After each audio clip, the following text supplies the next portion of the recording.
Donc aujourd'hui, changement de sujet. On va faire une vidéo sur de l'informatique. Un nouvel ordinateur, un ordinateur haut de gamme. Comme on peut le voir, on voit ici un AMD Athlon 2. Athlon, pas Athlon. Un Windows 7 en 32 bits. Alors je vous montre ça pourquoi. Plutôt en début de présentation, on va essayer de me voir dans l'ombre. On a ça et ensuite en second lieu, on a quelques indices ici et là. Clip. Je pense que certaines personnes connaissent. Donc l'idée, on voit mieux que moi. Bon, ça c'est effectivement pour se brancher à la prise ODB, comme on le sait sur les voitures modernes.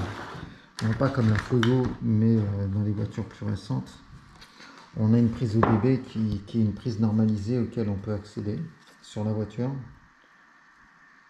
Pour le coup, moi sur la Clio, l'Avantime et la Mégane. Et qui permet d'accéder via ce logiciel à la voiture. Donc on a lancé, et quand je dis à la voiture, c'est l'ordinateur de bord de la voiture pour chercher les codes défauts, modifier des choses, réactiver des clés, des cartes, désactiver des airbags, et puis vérifier tout un tas de choses, notamment pour faire des diagnostics en cas de dysfonctionnement. Voilà. Donc là je lance.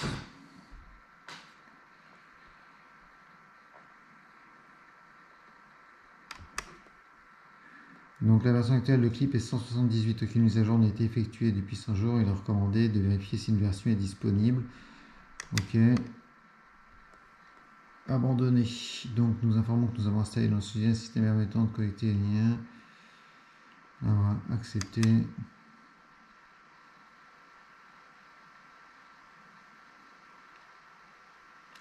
Et ensuite on a un port USB.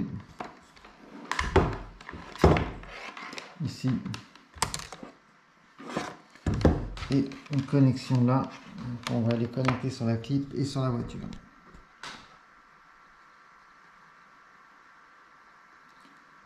Il faut accepter les éléments, ça s'allume.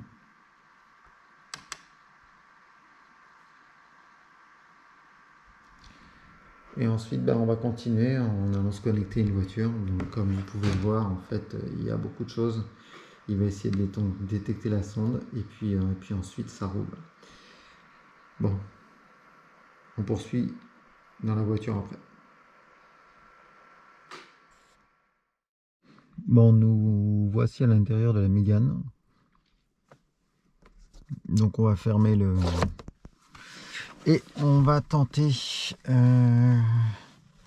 de poursuivre la présentation du CAN Clip. Alors pour ça, première des choses, on va se connecter à la prise ODB qui se trouve là. Ensuite, on est là. Donc ensuite on va connecter la prise directement ici. On continue puisqu'il faut le connecter en USB. Donc idéalement on va passer là.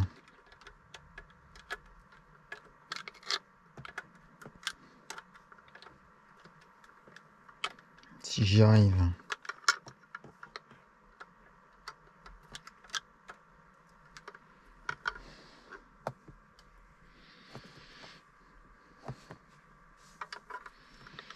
Bon, ça devrait être relativement ici. Donc là, c'est le clip Renault qui va permettre de se connecter. Alors ensuite, en dernier lieu, avec l'USB. Donc là, on voit quoi? On voit les sondes. J'espère que vous verrez.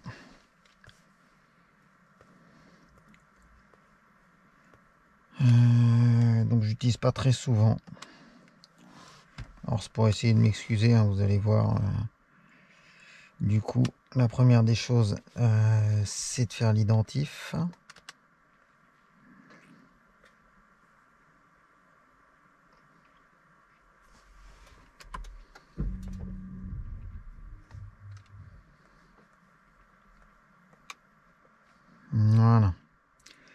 Donc il détecte une sonde.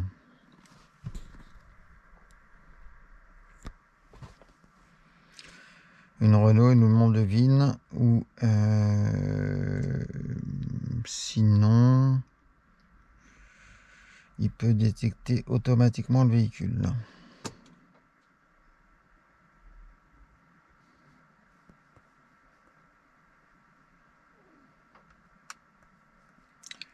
Ce qui serait plus simple.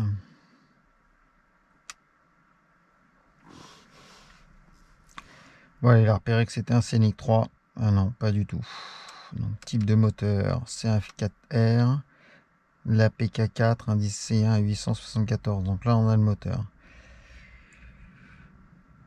Il y a une garantie hors jusqu'en juillet 2021. On valide.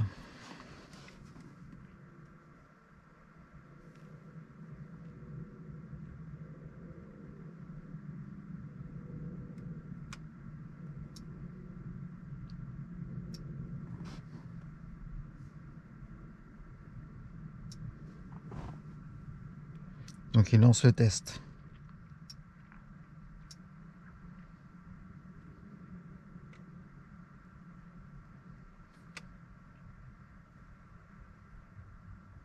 Il nous dit quoi?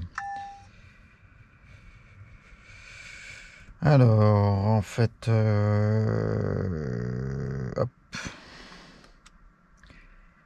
Donc sur le véhicule, on s'aperçoit qu'il y a beaucoup de choses, notamment l'injection, tableau de bord, airbag, frein de parking, la caméra frontale. Donc par exemple, on peut cliquer sur caméra frontale. Et il nous dit qu'il n'y a aucune anomalie sur le réseau multiplexé qui a été détecté. Donc il va nous dire ça ici. Donc là on est plutôt bien.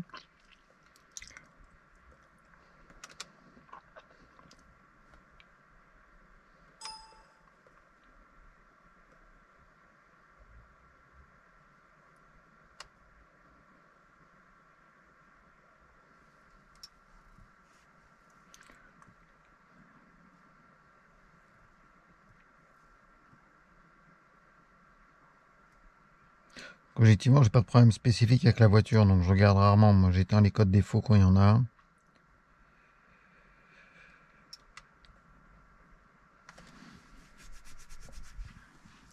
Aucun défaut. Bon, ça tombe plutôt bien. Alors, qu'est-ce qu'on peut aller voir? L'identification du véhicule. On peut tester, on peut sélectionner certains points, on peut faire un bilan électronique, un diagnostic complet. Ici, on a l'identification du calculateur. Ah.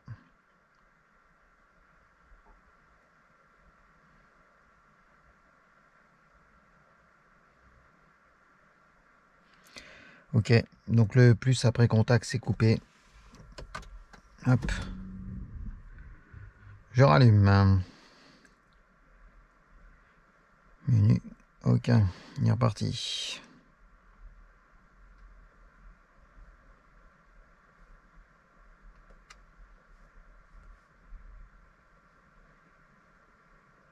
Alors, tous les défauts. Donc on voit à peu près tout ce qu'on peut contrôler sur une voiture moderne.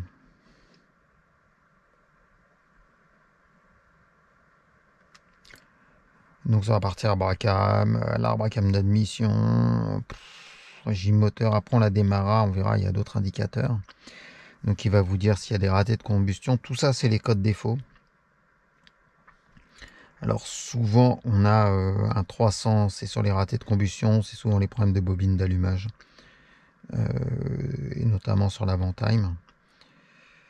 Et ensuite on a tout le listing de défauts d'un bout à l'autre. Très bien, mais pas forcément intéressant.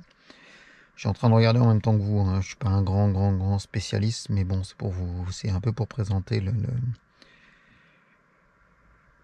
un peu pour présenter. Donc là, il y a l'outil de lecture des DTC, sont les codes défauts.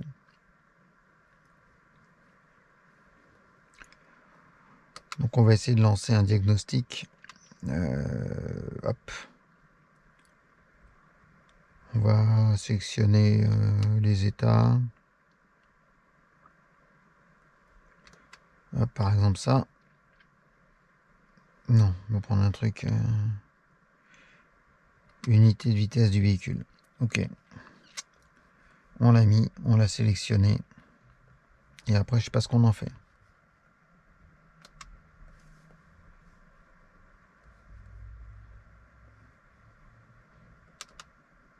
On l'a enlevé.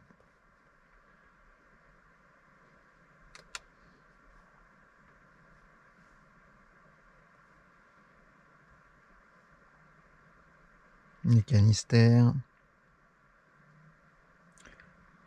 Pour activer un actuateur, sélectionnez la liste relais de pompe à essence. Contact mis, moteur arrêté.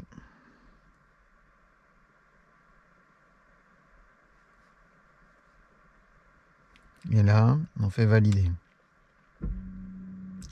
Oula. Ah oui, d'accord. Donc il a activé le relais de pompe à essence.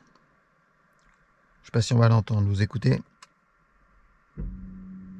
Bim. La pompe à essence s'est activée.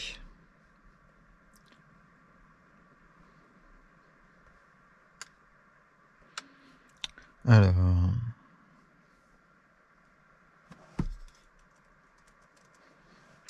Là, je suis sur la partie injecteur. C'est pas forcément ce que j'ai envie.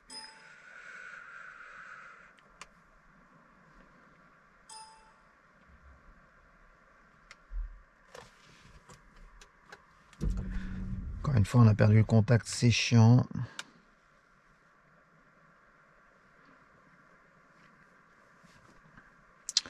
Alors, décaleur d'arbre à cam, on peut mettre le moteur au ralenti. Ok, bon, j'ai pas envie de vérifier ça spécifiquement.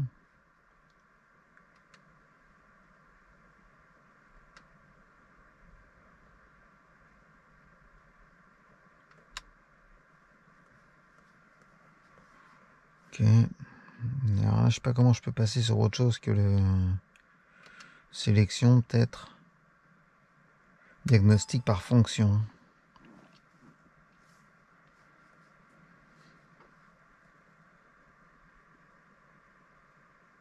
J'ai le voyant ABS qui se met à clignoter d'un coup.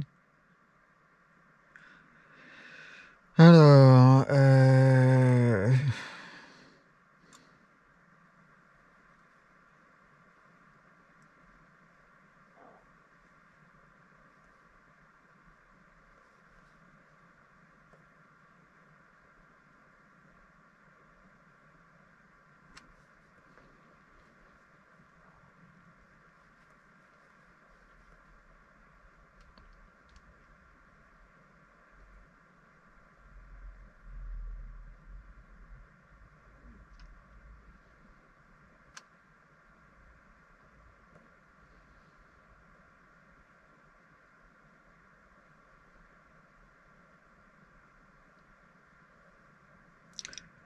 ok.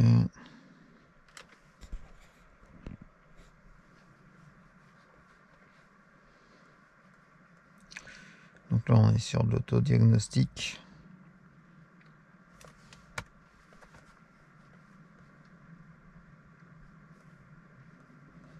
On va faire quitter.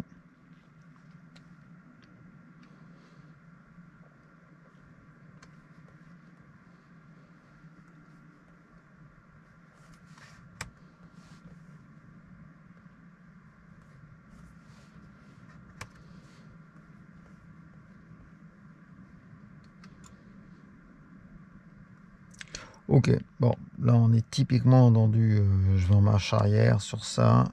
Je n'ai aucune idée de comment on fait pour aller en marche arrière.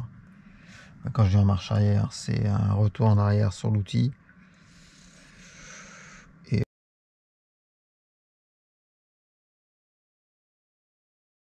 je suppose que si je vais là-haut, je vais le fermer, donc ça colle pas.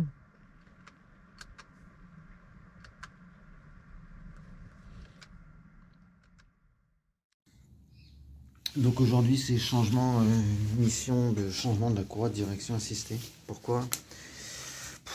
J'ai un bruit dans la direction, j'ai l'impression que ça patine, je trouve pas quoi, et j'ai changé la pompe. Et en fait, je pense que, je sais pas, j'ai fait une erreur.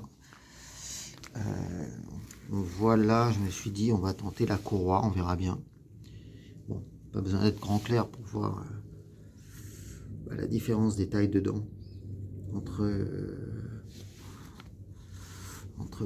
la nouvelle et l'ancienne. Donc on verra, il y a même une différence en termes d'épaisseur et de joints. Voilà, c'est assez visible là, il n'y a pas besoin de... Donc on va tenter le changement. Ça patine, c'est peut-être ça, à savoir. En tout cas, ça présente pas un coup démesuré. Allez, on poursuit. Voilà, on a poursuivi des choses. Donc on pose d'abord la première courroie de direction assistée. Et en fait, alors que l'autre, je l'ai enlevé en 2-2.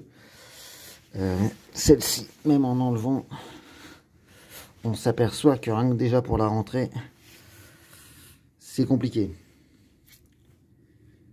Donc on va bien voir. Mais enfin, en tout cas, on a un premier ressenti qui est que sur ce point-là, c'est déjà pas simple. Bon, on poursuit. C'est positionné. Ensuite, on va la retendre par en dessous. Alors par où? Au niveau de la pompe, ici. Voilà. Déjà là, elle est mieux tendue qu'elle l'était tout à l'heure. Allez, c'est parti. Pour tendre, c'est la vis qui est là. Ici. Alors le point rouge, c'est pas du liquide, hein, c'est cette vis là, c'est pour tendre. Voilà, elle est déjà tendue là. Bon, donc du coup on va resserrer. Alors, pour la suite, on attaque la courroie d'alternateur qui est là. Hop, voilà. Donc on l'a remis facilement et ensuite va falloir pousser sur la sale bête d'alternateur pour tendre la totalité et tendre tout ça. Voilà. Hop. Donc c'est plus compliqué. Pour l'alternateur, il faut aller mettre la clé de 13 là-dedans, pousser en même temps. Je sais pas si on le voit. Alors, du coup, pour voir, c'est plus compliqué. C'est de montrer avec le doigt si le doigt passe. Il est là, la vis ici. Voilà. Pousser là et tendre. Alors ensuite on vérifie la tension.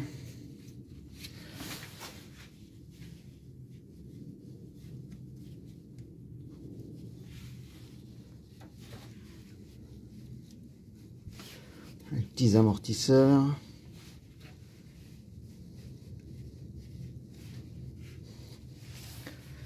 Voilà, on va resserrer tout ça. Ça paraît. Alors, échangeur air remis, bon ça on a l'habitude. Durite, important pour qu'il soit bien fixé. Moi j'ai mis une petite petit bout de durite coupé. Parce que finalement ça vient. La traverse, il y a ce point là qui vient se poser dessus pour appuyer, mais bon avec les années on voit que le plastique il baille. Donc c'est compliqué. Allez, on ferme tout. Et pour le coup, la courroie est changée. Donc les deux. Bon, on va vérifier que tout ça tourne bien. Et puis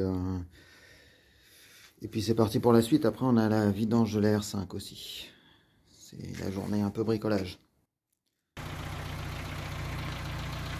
Bon, on a mis le starter. On regarde si ça tourne. Alors,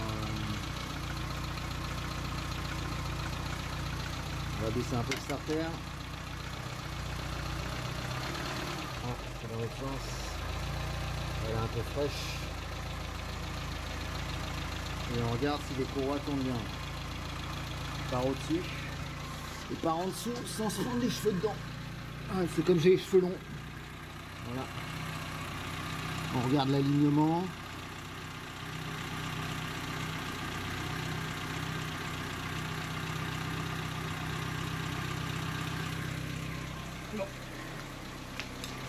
Et merde. Bon, on a l'air plutôt propre.